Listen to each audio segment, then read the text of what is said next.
25 വർഷം ജനപ്രതിനിധിയായും പാർട്ടിയുടെ ഭാഗമായും നിന്നിട്ട് വർഗവഞ്ചകയായി മാറിപ്പോയെന്ന വിമർശനം ഉയരുമായിരിക്കാം. എത്ര വിമർശിച്ചാലും അത് തന്നെ കൂടുതൽ ശക്തമാക്കുകയുള്ളൂ എന്ന് മുൻ CPM MLA ഐഷ പോറ്റി. കുറേ നാൾ MLA ആയിട്ടുള്ള ആളാണ് താൻ. എന്നാൽ തനിക്ക് ഒരു PR വർക്കും ഉണ്ടായിട്ടില്ല. ആരെയും കുറ്റപ്പെടുത്താൻ ആഗ്രഹിക്കുന്നില്ല. ഒന്നും കിട്ടാനല്ല കോൺഗ്രസിലേക്ക് വരുന്നത്. താൻ അധികാരമോഹിയല്ലെന്നും ഐഷ പോറ്റി പറഞ്ഞു. തിരുവനന്തപുരത്ത് രാപ്പകൽ സമരപന്തലിൽ കോൺഗ്രസ് സംഘത്തമെടുത്ത ശേഷം സംസാരിക്കുകയായിരുന്നു ഐഷ പോറ്റി. ഓർക്കണം, എനിക്ക് നിങ്ങളോടൊക്കെ അങ്ങേയറ്റം സ്നേഹമാണ്.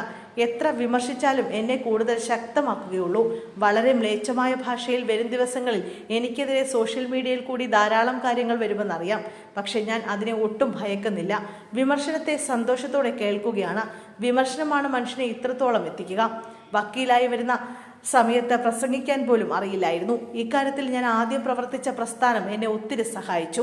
എന്നാൽ നല്ല വിഷമവും തന്നു. എന്താണ് എന്ന് പറയാൻ ഞാൻ ഒട്ടും ഇഷ്ടപ്പെടുന്നില്ല. ആരെയും കുറ്റം പറയാൻ ഇഷ്ടമല്ല. ഇങ്ങനെയാണോ ഐഷ പോറ്റി എന്ന് ചോദിച്ചേക്കാം. എന്നെ ഇത്രയുമാക്കിയത് നാടാണ്. നാട്ടിലെ പ്രവർത്തനമാണ് എന്നെ ഇത്രയുമാക്കിയത്, ഐഷ പോറ്റി പറഞ്ഞു. ജൂലൈ മാസം 18-ന് എൻ്റെ വീട്ടിലേക്ക് എല്ലാവരും വന്നു.